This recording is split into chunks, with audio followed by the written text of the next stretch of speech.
Labor of our heroes past shall never be in vain. Going down memory lane.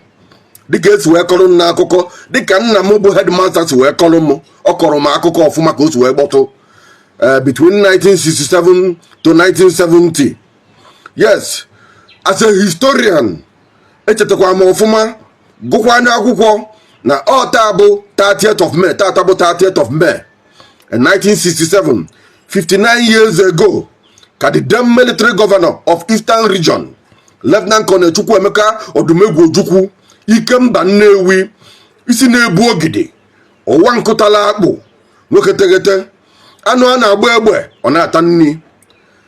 dịka a na-agbali izu dịka a na-akpọ ogwu n'anya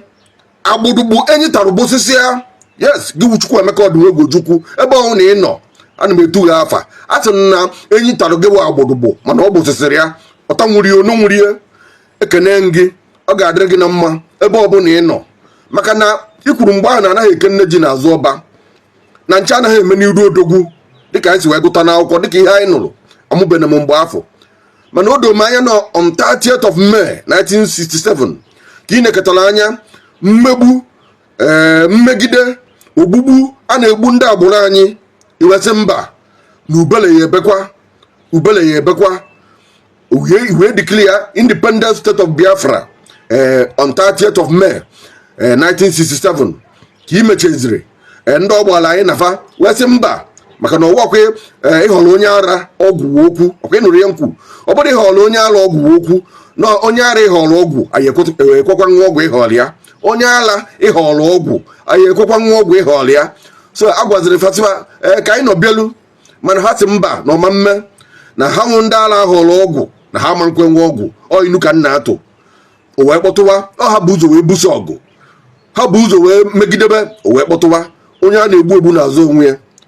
Chukwuemeka Odumegwu Ojukwu gbane maka na ọkọtọkali onwe onye ọrịa abụkwarụ onye anya etu nna ya nwere ego Louis Odumegwu Ojukwu ọsị ka onwere ihe gbasara ya ọsọ obodo Igbo na mana o merie o were ego nna ya ahụ tinye na ya mega resources nke obodo anyị mgbe ahụ tinye na ya ndị a wee maa na onye na nwoke ọha na nwoke mekọrọ ihe maka ọ dịrị izi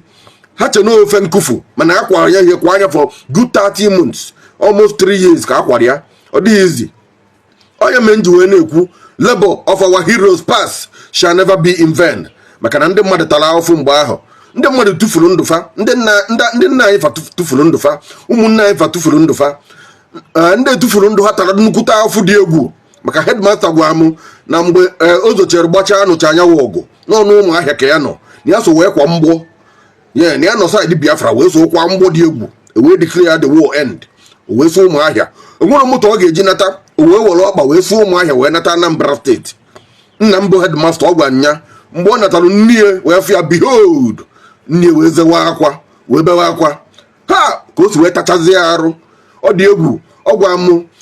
na ha nwafụrụ ọgụ anaghị ekpe ekpere ọgụ ọzọ n'obodo anyị a ọ ihe ọ gwara m nna m headmaster tupu ọ rapụ ụwa. So mgbe na-asị na anyị eji tata wee cheta dịka edeclare anyanwụ independent state of Biafra 30th of May 1967, 59 years ago ka echeta ndị niile tili ndụ fa. Yes, atụtụ ị na-echeta fa ndị niile tara afụ ka obodo a dị mma ndị niile gabiga ihe niile dị iche iche maka na ejikwa agụụ wee nyụọ anyị kpakwu eweponize hunger wee sị na nne ya ma mbatazi ndị mmadụ wee nwụọ n'agụụ kwashi ọkọ kpolere ndị mmadụ kwashi ọkọ okpolere ndị mmadụ ekpero afọ okwu ma nnu eji esi nri o nwezi mgbe oru ndị mmadụ wee jee karụwa akwụkwọ abacha wee mebezie vegetable wee gwawazie ya ji ma ọkwa na ifu ji ya eli ndị mmadụ tara afụ ọ tata nwa personally na-echeta ndị niile kpofuru ndụfa I remember them. Na-agwakwa gị bụ onye na-enene m ọ bụrụ na ị na-anụ asụsụ m na-asụ ọ bụrụ na iso na agbụrụ m ikwesịkwara icheta ndị niile tara afụ maka na o metụtara gị ngwo ngwo ọdị ọda o nweriri onye nwụrụ na famili gị o nweriri onye tara afụ na famili gị mgbe ahụ o nwere ike otu wee dị n'ikwu na ibe gị mgbe ahụ ọ bụrụ papa gị ọ bụ nwanne gị ma ndị ikwu na ibe gị ikwesịrị ị na-ana chemie echiche cheta ndị a kperefe ekpere may their soul rest in peace amen. Ọ bụrụ na ịnụ unu tinye m amen na comment section maka na ekwu mgbe m na-ebido na the labor of our heroes shall never be in vain. Afọ atala anyị anara nkịtị maka na emechelu ndị ọgbara anyị nafa wee kwetekwa na ha na nwoke mekọrọ ihe melu Yakubu Gowon ji wekwu no victor no vanquish ọfụ na ndị agbasikwara ike ka anya bụ ihe kwụsịchara na-asị ha ike ka a ga-esi mee ha bidoro ama ego na-asị na enyecha efa ọwọ 1 shilling ka ọ gịnị ka e nyere each person ọ ka ntị wee nụ n'akụkọ biko ọ bụrụ na mme mistake gbaziere na comment section ha wee were ya wee bidokwa na-eme market a agbaliri everywhere mana abido rụgharịa afịa niile jee na Ọnịcha 4 story building rụwa mgbe ndị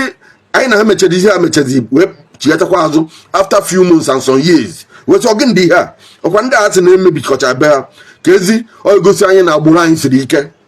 anyị dị resilience dịka esi asụ ya n'oyibo anyị gbasiri ike anyị dị steadfast ọ dị egwu ndị be anyị nọ so biko eji m ụbọchị tata bụ 30th of May wee na-echeta ihe merụnụ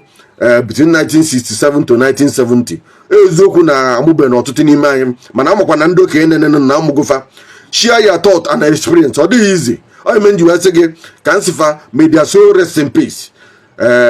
tinye m amen yes anyị kwesịrị ịnọ na state of nostalgia onye na-anụ asụsụ m na-anụkwa ihe m na-ekwu sorokwa na agbụrụ m ikwesịrị ịnọ na state of nostalgia nke ukwu eziokwu you have to be nostalgic yes this is a period for sober reflection wee cheta ka anyị si wee bido ịzụ onwe anyị ka esi wee menye bụ ihe for good 30 months ka o si end ka anyị si wee si ọnwụ wee gbasi ike wee sote na ọka na-agakwa n'iru tata ekene m unu ọ ga-adịrị onye ọbụla na mma agụghị n'ụwa ọsọ mpụmpụ afam the son of headmaster ya gaziere unu. I am the Deputy Jesus. You can call me Professor Black and White, the perpendicular bisector. And now I told you I go to historical places. I travel to bring fact and evidence to you. Today I'm in Onitsha, Oka Road precisely. I want to let you know that the Civil War is not a friction. It is not test by moonlight. It is real.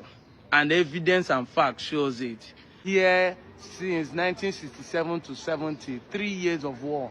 the evidence is still on the ground. And I want you to know, as we celebrate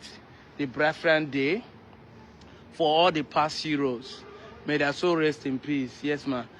Including those who died in Onchubo, my own town. I want all of them, may their soul rest in peace. And make the best of what they died for come to us, the remaining. Ise. You can see. One thing about this building is the strength of the wall. That despite all the piercing, the wall still remains standing. You can see. Not be today whether they use 1 bag of cement, they mold 50 blocks. The bricks are still strong. Very strong. The woods are still standing. The woods that are used for iron bars, you can see, are still standing. 50 years after the Civil War, everything here is still standing strong.